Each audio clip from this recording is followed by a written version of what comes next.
Hello and welcome. This is Wilrens for Create a Learning Site, the place to go deeper in your understanding of the Bible. It's the third time in a row that I write about a book of the Bible. There's just so many exciting books to choose from. And Job is a book that I have not seriously touched in many years, so it is time I spend some time with it.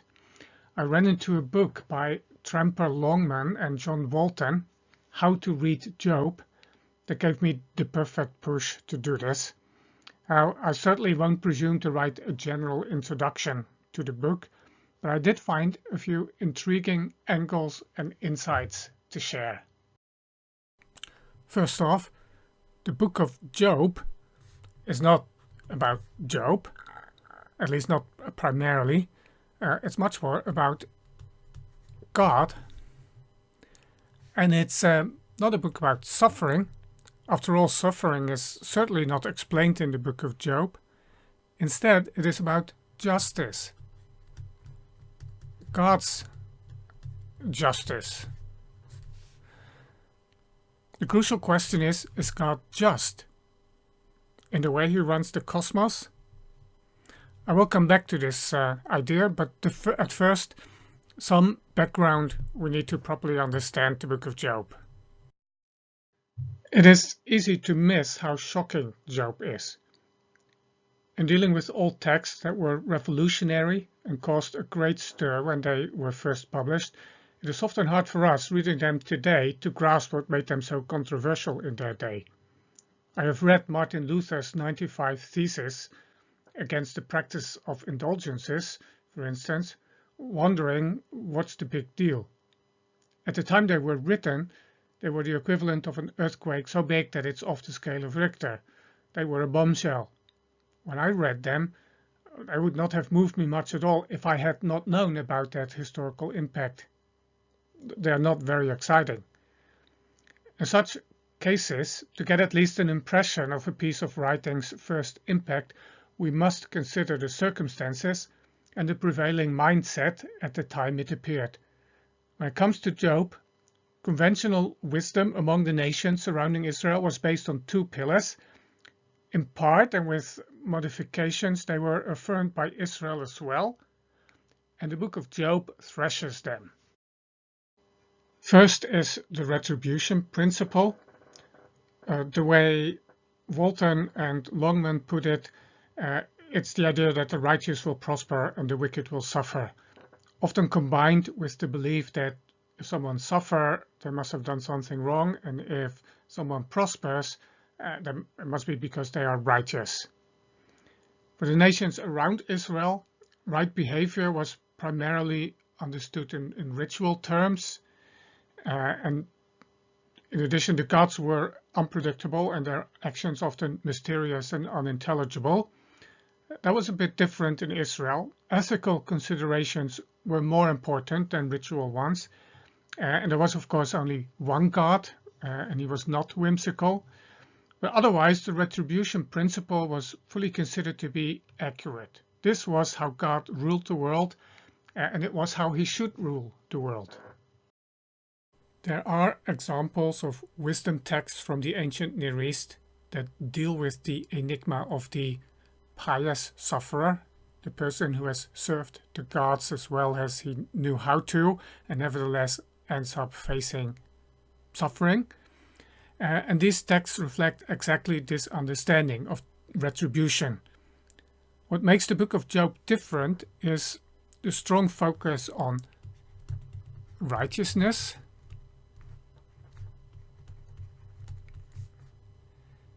and instead of ritual. The question is not, has Job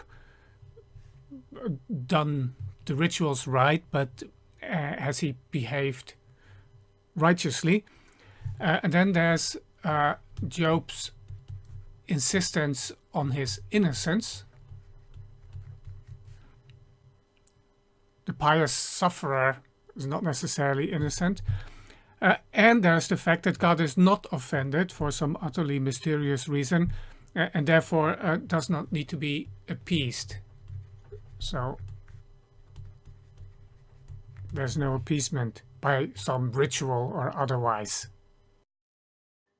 Next to the retribution principle, the second principle is the great symbiosis. The ancient world believed that the gods had needs, such as food and housing in the form of sacrifices and temples, and that humans had been created to take care of these needs. In return, the gods were expected to provide for and protect their worshippers. In the quote from Walton and Longman, the great symbiosis assumed that people served the gods so that the gods could serve them and vice versa. The Book of Job rejects this principle, and strictly speaking, Israel should have rejected it as well. After all, God has no needs that humans can provide for, and he is worthy to be served for who he is, not for what the worshipper expects to get in return. However, Job's friends, by and large, seem to expect things to work this way. Serve God, do well, and you will experience his blessing. No doubt, in this they resembled the large majority of Israel. Now we are ready to come back to the original question, what is the Book of Job about? One way to put this is that it is about three questions, two related to God and one related to humans. The first question concerns God's essential nature. The second question concerns the way he deals with the world, his policies or principles. And the third question probes the motivation of humans. It's much less obvious and prominent in the book and therefore easy to miss, but it is of foundational importance because it helps us to understand that the answer to the second question cannot be simple or straightforward. How does God rule the world? Here are the three questions. First, related to God's nature, is God just? The answer is yes, but the book does not really give a defense for this. The second question related to God's policies, his actions. How can righteous people suffer or wicked people prosper? This is the primary question in the debate, at least if we accept Job's persistent claim that he is innocent. Otherwise, the answer is simple. Job's friends would be right. However, we know from the start that they are not, because both the narrator in Job 1 verse 1 and God himself in 1 verse 8 and 2 verse 3 affirm him as blameless. No explanation is given, but the book will tell us what to do. Trust his wisdom. And then 3, related to people. Why do people who serve God do so? In the case of Job, why is Job righteous? The way Satan poses the question is, does Job serve or fear God for nothing? Put like this, it's hardly a question. Without a doubt, so Satan, Job is in it for the benefits. But notice that why is Job righteous is very different from why does Job suffer. The latter question is not answered in the book, but already by chapter 2 it is abundantly clear that Job will indeed serve God for nothing. This third question is crucial if we want to evaluate the retribution principle by which God presumably rules the world. Is it a good principle? Won't this lead to people doing the right things for the wrong reason, to obtain the benefits, not to practice righteousness? In Satan's view, so Walton and Longman, God's policy, this is a quote, God's policy of blessing righteous people is flawed because it seems to buy people's loyalty and righteousness. Or won't it produce hypocrisy on a massive scale?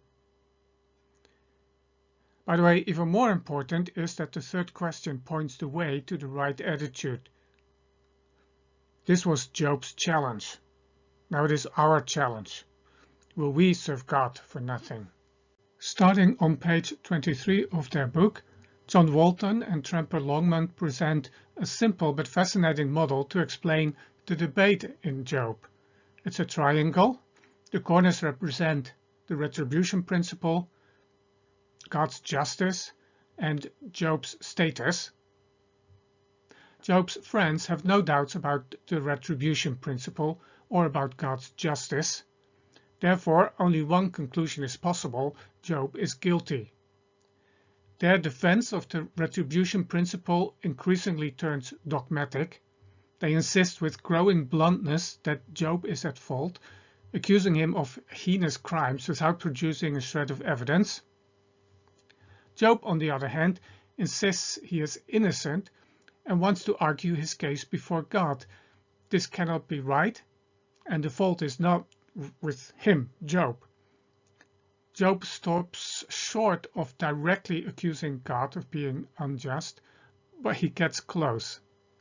He also questions the retribution principle, observing that often enough righteous people suffer and wicked people prosper. But then, since God is in charge, this likewise seems to place a question mark next to God's justice. When God speaks at the end of the book, he does not speak of his justice, but of his greatness and wisdom. The retribution principle is not entirely wrong. After all, it does match who God is, his character, even if not what God does. However, it's far too shallow and simplistic to summarize the profound ways in which God deals with the world. The fundamental error underlying the retribution principle is the assumption that God deals with the world in a straightforward manner based on his justice, and that whatever happens must be a straightforward reflection and expression of this. Things are not that simple. The book of Job proposes an alternative. In the words of Walton and Longman, the world's operation is based not on justice but on wisdom. In this way, the book turns into a defense not of God's justice but of his wisdom. In the words of Walton and Longman, God's wisdom is the key to the book's message. As readers are impressed with the wisdom of God, they are encouraged to trust him rather than to try to figure out why he is doing what he does. Rather than seeking explanations that will verify his justice, the response to God should be to trust the way he has chosen to have the world operate. Trust him regarding the circumstances that come into our lives, and trust that his ways are the best ways.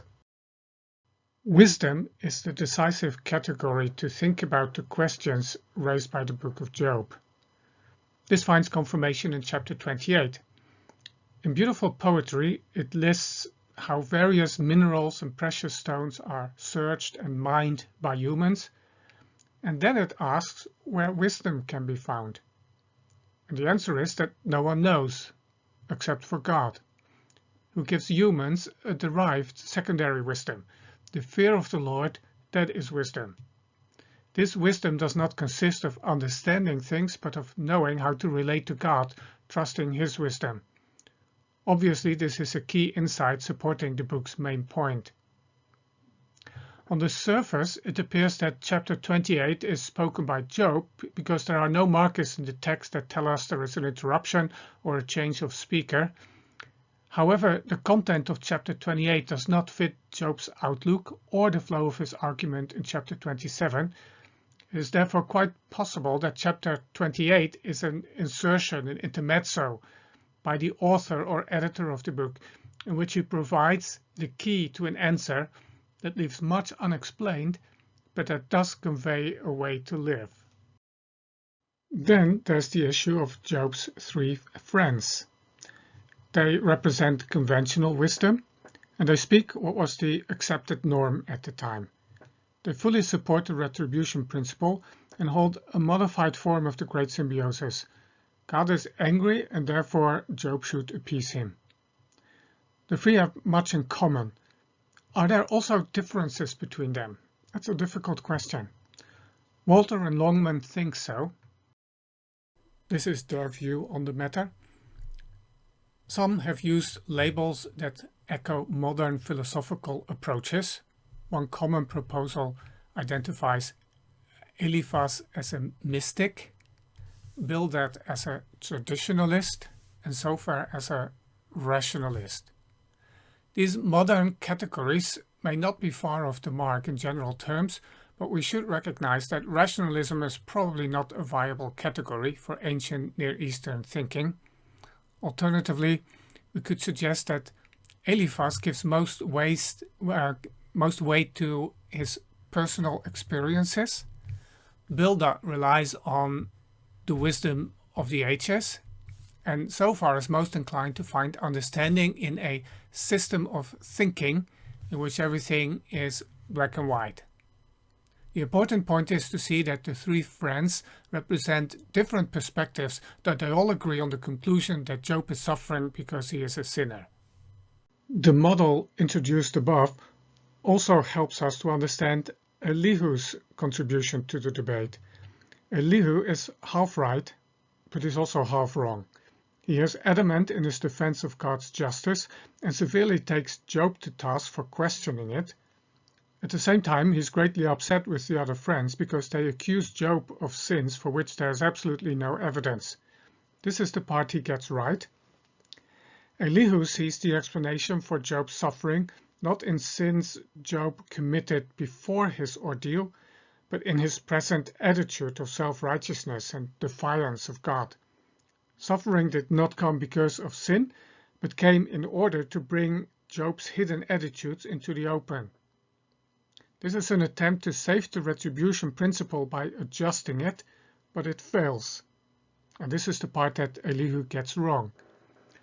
Already in chapter 1, it has been made clear that nothing Job has done and nothing he has failed to do explains his suffering. The retribution principle, which has limited applicability to begin with, simply does not apply here. Interestingly, Elihu appears out of nothing, and after he speaks, he is not referred to again. At the end, only the other three friends of Job are rebuked. It's hard to know what to make of this. Does it imply Elihu was close enough in his assessment that God let him pass? Did he speak of God what is right? Or is this God's way of responding to Elihu's obvious arrogance by simply ignoring him?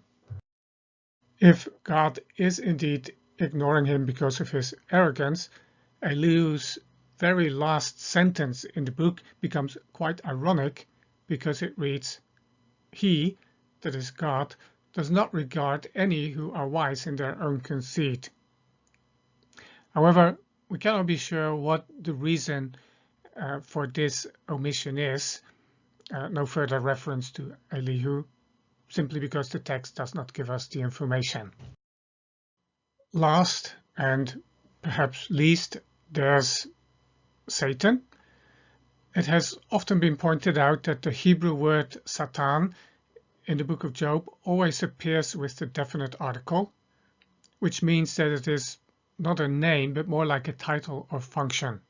We could translate as the opponent with a capital O. Walton and Longman referred to him as the challenger. This suggests that we are not dealing with a fully developed concept of the devil as it appears in the New Testament. However, I'm not convinced by Walton and Longman's representation of the opponent as a relatively neutral character in the drama, who is simply fulfilling his assigned role or task. It seems too much to claim that nothing intrinsically evil emerges in his portrayal. The insinuations made by the opponent appear to betray a malicious streak, and the ferocious nature of his strike against Job is hard to explain as anything but pure malice. This is not neutral. Fast forward to today. Unfortunately, conventional wisdom with its retribution principle and the great symbiosis is alive and well. Perhaps we know better than Job's friends, and we won't try to comfort by exhorting people who suffer to repent of their sins. But what about the logic that if we have faith, we will not have to suffer from illness or poverty? Isn't that great symbiosis thinking combined with the retribution principle? And what if disaster strikes? I have seen friends who were deeply shaken in their faith because something bad happened that was not supposed to happen. After all, weren't they serving God? Why did they not keep his side of the deal? Of course, I would not have put it in such words, but they apparently felt God owed them something in return, the great symbiosis concept, and he had failed. Certain things, and they were truly, truly awful, should not have happened to them, but they did. At the end of the book, neither God nor his actions have been explained to us, but his wisdom has been affirmed. Walton and Longman, he does not need to be defended, he wants to be trusted. Rather than defending God's justice, it defends his wisdom. The question posed by the book of Job, therefore, is, will we trust God? In addition, there is that profound and helpful question asked by the opponent, does Job serve God for nothing? If there are no benefits, will Job still serve God? Or more to the point, will we serve God for nothing?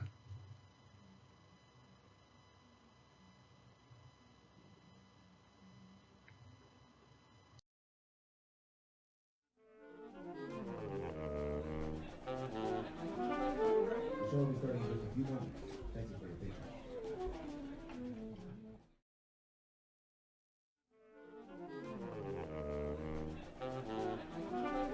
The show will be starting in just a few moments.